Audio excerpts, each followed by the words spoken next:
Hello there, guys, and welcome back to Reborn with Michael. Today we are talking about Neville Goddard again. We are talking about the man himself. How I stay in the feeling so that I can create the things that I want. And I'm going to tell you, the interesting thing about this is it's a lot simpler than many people think. But what we do is we get stuck. We get stuck because we're not mastering one thing. I'm going to explain that today. If you like Spirituality Simplified, please consider like, sharing and subscribing. Also, comment down below. What do you think about what I've said? Well, wait until I've said it, but let me know. So we need to master this thing. The first things first is feeling. What we tend to get a little bit confused about is that we need to have an extreme feeling. When you're mastering feeling from Feeling is the Secret, the feeling that Neville Goddard actually expresses is acceptance. Now, he does obviously speak about feeling the truth, the fact, the feeling, the touch, and all of these things. But it's an acceptance of it as a fact. It's an accepting it as a truth now is going to get your manifestation to come. What a lot of people do when they're trying to find the feeling and they're trying to create a feeling so they can feel more abundant, they can feel more healthy, they can feel these things, is they think they have to go somewhere extreme in their emotions. But what I've found is that actually the easiest thing to do is firstly face your fears around the subject that you're trying to change. So firstly, guys, let's think about it like this. Say you're trying to manifest money. You're trying to manifest a certain level of money, maybe, let's say 20K. You're like, I need 20K by the end of the month, or the tax man is going to take my house, or whatever it is, yeah? So anyway, we have this sensation. It's going to create a fear in you. If you then try to, on top of that, create the feeling of abundance, you're going to have a fear and abundance come together. It's going to create nothing. My thing that I would say is you need to find that peace. Now, Neville Goddard speaks about it as the state akin to sleep. That's a great point. That's a great place to go to, but it can be challenging nonetheless. So I devised this idea of observing the feeling as the observer, a bit like Michael Singer would say. So you observe, you watch, you release, it relaxes. From that bed of peace, it's so simple to create a feeling. So now, if you start to observe your fears before you do any visualization or any intention, you find peace, and then you start to think of the idea of 20,000. And firstly, what's going to happen is there's no resistance to that idea. Then you start to see it in your bank account. What you want to do from there, though, is and do this. You start to make it not feel supernatural, where you're like, oh my gosh, this is the best feeling in the world. You just start to say, wow, of course. Because everything I've ever manifested, big or small, and I've done it through, proper manifestation. I've done it and it felt normal. So, for example, when I was about 17, I said to a friend of mine, we were at a theatre school. I'm an actor before I did this coaching, and I was watching a show called We Will Rock You, based on the music of Queen. And as I watched it, I looked over to my friend and I said, I'm going to be in that one day. I just said it, and they said, yeah. And they didn't disagree, and I was like, well, that's kind of them.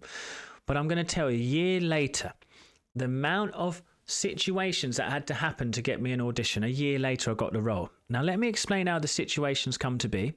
So there was a thing called Move It, which was a dance convention. No one ever sang there, but it was a chance for performing arts schools to showcase themselves. I happened to be in this medley where I had to sing as well, and I sang. And what happened, there was an agent there. And an agent spotted me, and he spoke to my principal and said, I'd like to sign Michael. I'll get him on a ship next week, on a cruise ship. She said no, because she wanted me to be in the show. None of this which I knew, okay?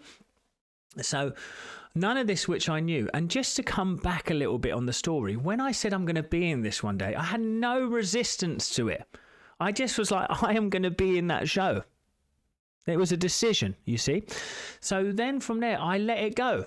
I found peace, and that's why I'm telling you to face your fears, find peace, see it, and make it feel normal.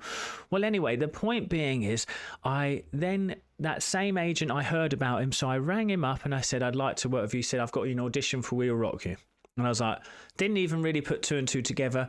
Went for the audition, sang in front of Brian May. He said, okay, you've got a great voice. Let's see you to the next round. I mean, surreal. 18. If I'd done that any older in my life and I'd sang in front of Brian May, I would have been more nervous. For those of you who know Brian May, put a little guitar emoji in the comments. But anyway, the point being is I got through to that round and I nearly got cut, because they made me go into the finals and they made me learn it too quickly.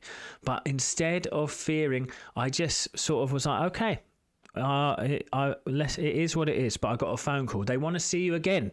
And I was like, okay. So then I went and practiced and I really got good at the choreography. I went back and I got the show. And I remember when my agent called me to tell me I got the show, I was not surprised.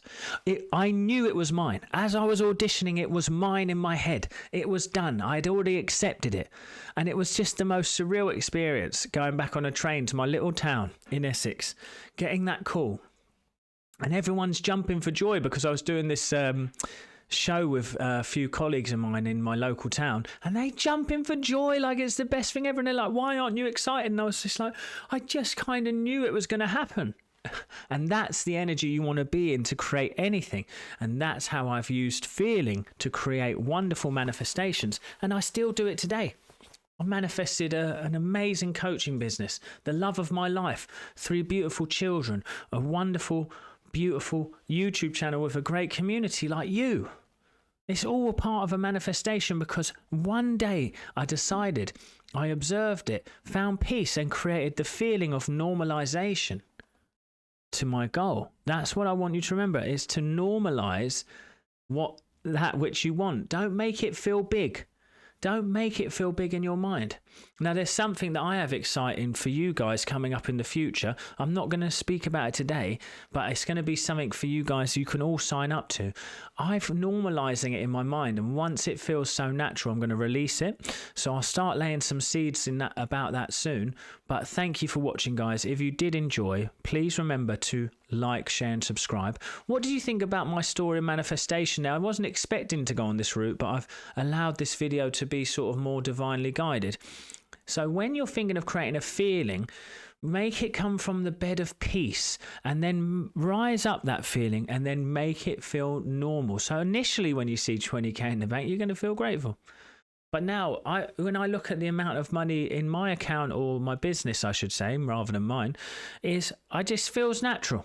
When I see money, the idea of making a certain amount of money in my mind in the future just feels normal. That's what I work to do. So if you're healing, if you're trying to manifest money, if you're trying to manifest love, make it feel natural, make it feel normal. Find peace, let the feeling rise up from there of love, gentle gratitude. Gentle joy is what I call it. Now, if you like that one, comment that down below. Gentle joy and your idea. And I'll see you at the next one, guys. Thank you.